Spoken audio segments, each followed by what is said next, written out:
ज्ञानेश्वरी अध्याय 18 भाग 11.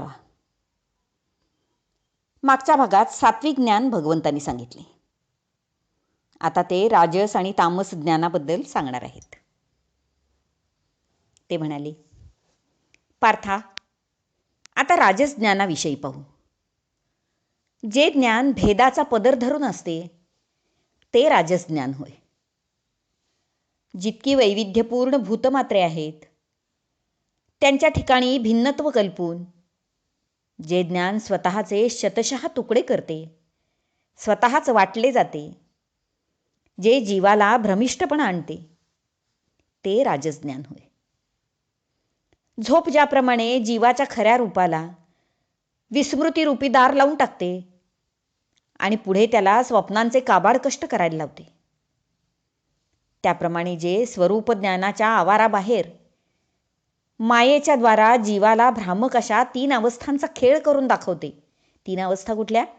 जागृती, स्वप्न आणि सुषुप्ती.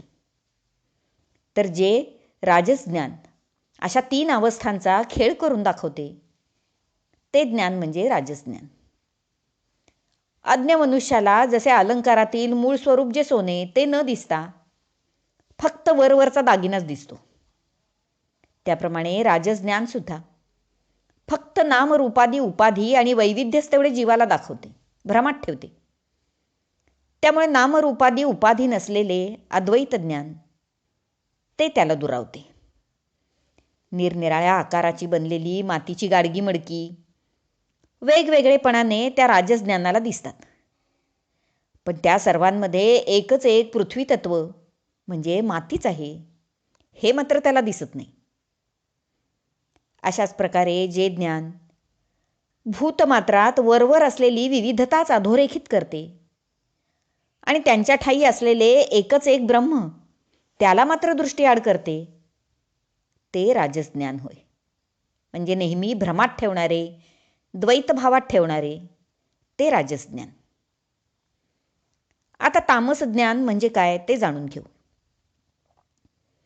वेदांनी घालून दिलेले योग्य अयोग्यतेच्या नियमांचे वस्त्र टाकून देऊन, म्हणजे विधिनिषेधांचे ते वस्त्र टाकून देऊन, म्हणजे त्यांना न जुमानता जे ज्ञान उघडे वाघडे फिरते, श्रुतीसुद्धा त्यामुळे त्याच्याकडे पाठ फिरवते, ते तामस ज्ञान होय. इतर मान्यताप्राप्त शास्त्रांनीही त्याला निंद्य ठरवून दूरदेशी हाकलून दिले. कावळा अथवा भटका कुत्रा जसे कसलेही सडलेले, नासलेले, त्याज्य असे अन्न खातो, ते बरे अथवा वाईट असा विचारच करत नाही, त्याप्रमाणे हे तामस ज्ञान सुद्धा निषिद्ध, त्याज्य विषय, नियम यांचा आंधळेपणाने स्वीकार करते. खाता पिताना चांगल्या वाईटाचा विचार करत नाही, वागताना निंद्य अनिंद्य हे पाहत नाही, प्रत्येक वस्तूकडे केवळ उपभोगाच्या दृष्टीनेच बघते. जिथे काही परत मिळण्याची गोष्ट आहे, फायदा आहे, त्यांनाच फक्त सोयरे मानते. रक्ताच्या नात्याला झिडकारते, जिथे काही मिळणार नसेल तिथे ते जातच नाही. साऱ्या जगाला स्वतःसाठी वापरून घेते. स्वतःच्या देहाचे कौतुक करणे एवढेच ज्याला कळते ते तामस ज्ञान. सारे काही स्वतःसाठी करावे, धर्माप्रित्यर्थ काही करणे हे व्यर्थ आहे, पापपुण्याच्या साऱ्या कल्पना खोट्या आहेत, आत्मतत्व वगैरे काही नसतेच, असे त्या तामस ज्ञानी जीवाला वाटते.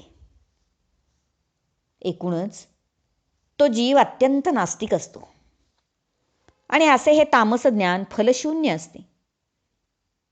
खरे तर ते अज्ञान या संज्ञेसच प्राप्त आहे, ते ज्ञान नव्हेच. म्हणायचं म्हणून त्याला तामस ज्ञान असं म्हणायचं. अशा पद्धतीने ज्ञानसुद्धा त्रिगुणी झाले आहे असे जाण. कर्तासुद्धा अशाच 3 पद्धतीने त्रिविध होतो किंवा क्रिया करतो, आणि कर्म देखील असेच त्रिविध होते किंवा त्रिगुणी होते. जशा प्रकारचे जीवाचे ज्ञान त्याप्रमाणे त्याच्या हातून सत्व, रज, तमादी कर्मे होतात.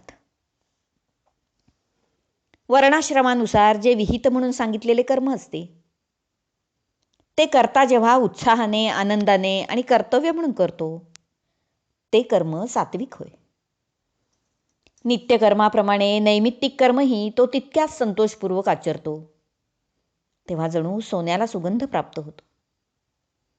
आई जशी बाळासाठी देह झिजवताना कंटाळत नाही, मनानेही त्रासत नाही आणि कसलाही परतफेडीची अपेक्षा सुद्धा तिला नसते, तो विचारही तिच्या मनाला शिवत नाही, तसा हा सात्विक करता तन मन धनाने आनंदाने नित्य नैमित्तिक कर्मे आचरतो, पण फलाशा त्याच्या मनात फिरकत देखील नाही. एखादे कर्म राहिले तर त्याचा तो खेद मानत नाही आणि सफल झाले तरी हुरळूनही जात नाही. सर्व काही ब्रह्मार्पण बुद्धीने केले जाणारे असे कर्म ते सात्विक म्हणावे. आता राजस कर्म कसे असते ते सांगतो.